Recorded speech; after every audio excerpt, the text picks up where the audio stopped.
अस्सलाम वालेकुम दोस्तों।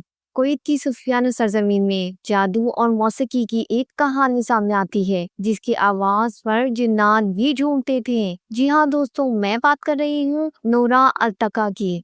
आखिर उस रात ऐसा क्या हुआ कि नूरा की जिंदगी ही बदल गई। दोस्तों, नूरा कुवैत की एक बासलाहियत गुलकारा और ड्रमर थी और बड़े बड़े लोग उसे अपने फंक्शंस और शादियों में बुलाया करते थे।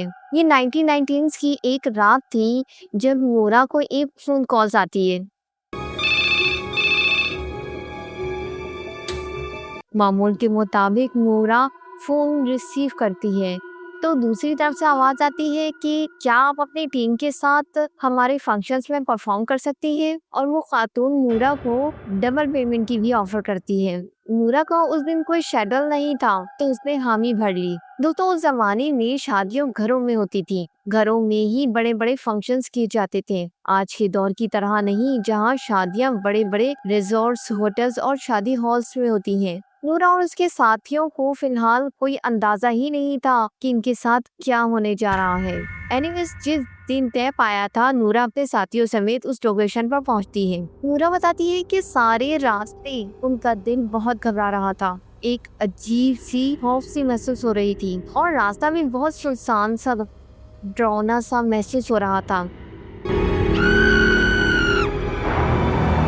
पर ये बात उन्होंने अपने साथियों से नहीं शेयर की कि सब परेशान ना हो जाए। अचानक सबको लगा कि वो लोग रास्ता भटक गए हैं। तो उन्होंने अपनी गाड़ी मस्जिद स्लो कर दी और अभी इस बारे में नूरा और उसके साथी आपस में बातचीत ही कर रहे थे कि सामने बहुत सारे लोग इकट्ठे दिखाई दिए। गाड़ी वहाँ रुक गई। नूरा के साथियों ने उनसे पूछा तो मालूम हुआ कि वो लोग सही लोकेशन पर पहुँच चुके हैं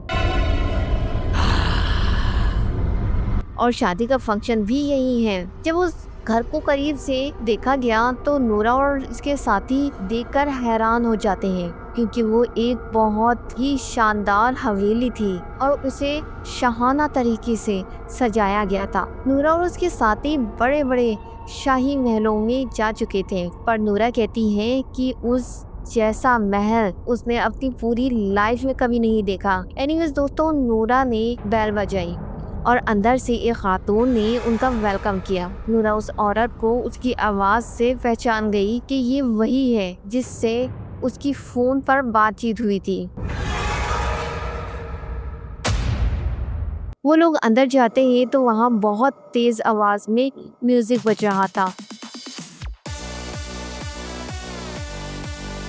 और बहुत ही अजीब लिबास में वहाँ लोग मौजूद थे। दोस्तों, वहाँ मौजूद कुछ ख्वातीन आगे बढ़ी और खुशी से उन्हें गले लगाया और उनके गालों पर बोसा दिया। और जब वो गालों पर बोसा यानी कि किस दे रही थी तो नूरा के बैंड में से एक ने महसूस किया कि उन ख्वातीन के गाल बहुत गर्म थे, जैसा कि इन सबको बुखार हो। और ऐसा फील हुआ कि जैसे वो औरतें नहीं बल्कि मर्द हैं। नूरा ने भी ऐसा महसूस किया पर अपने साथियों को कहा कि इग्नोर करें, ये शायद हमारा वहम है। फिर उस औरत ने नूरा और इसके दोस्तों को एक कमरा दिखाया कि आप लोग कुछ देर यहाँ आराम करें, फिर फंक्शन स्टार्ट करते हैं। वो रूम बहुत ही अजीब और डरावनी सा था। उसमें पुराने फर्नीचर रखे हुए थे, धूल मट्टी बहुत थी, जैसे कई वर्षों से किसी ने इस रूम को इस्तेमाल ही नहीं किया। एनीवेज, कुछ देर बाद नूरा अपने साथियों समेत फंक्शन में परफॉर्मेंस दिखाने के लिए हॉल में मौजूद थी। वो लोग फर्श पर जाकर बैठ गए। उस जमाने में लोग इसी तरह नीचे बैठा करते थे और टेक लगाने के लिए एक सख्त तकिया दिया गया। फिर उनके गाना गाते ही वहाँ मौजूद सभी लोगों ने रक्स करना शुरू कर दिया। रक्स इतना अजीब और मुनफरिद था कि नूरा और इसके साथी घबरा गए। अभी इन्हें गाना गाते हुए 30 मिनट्स ही हुए होंगे कि नूरा की एक साथी की नजर रक्स करती हुई एक औरत पर पड़ी। उसके हाथ बालों से भरे हुए थे, जैसा कि किसी जंगली जानवर के होते हैं। और जब पाँव पर उसकी नजर पड़ी तो वो इंसानों की तरह नहीं थे बल्कि बकरियों की तरह थे। ये मंजर देख के वो सख्ते में आ गई और फिर नूरा ने इसे जब हिलाने की कोशिश की और देखा कि वो क्या देख रही है तो खौफ के मारे नूरा का भी बुरा हाल हो गया, पर उसने जाहिर नहीं होने दिया। अपने साथियों को तसल्ली देती रही कि हम जल्द ही यहाँ से बाहर निकल जाएंगे। अफरा तफरी हलचली मचाई तो हम मशकूक हो जाएंगे और ना जाने वहाँ से निकल पाएंगे कि नहीं। हम नहीं जानते कि वो लोग कौन हैं और क्या कर सकते हैं। नूरा के साथियों ने उसकी बात सुनी पर फिर भी वो खौफज़दा थे, पर उन्होंने गाना बंद नहीं किया, वो गाना गाती रहीं।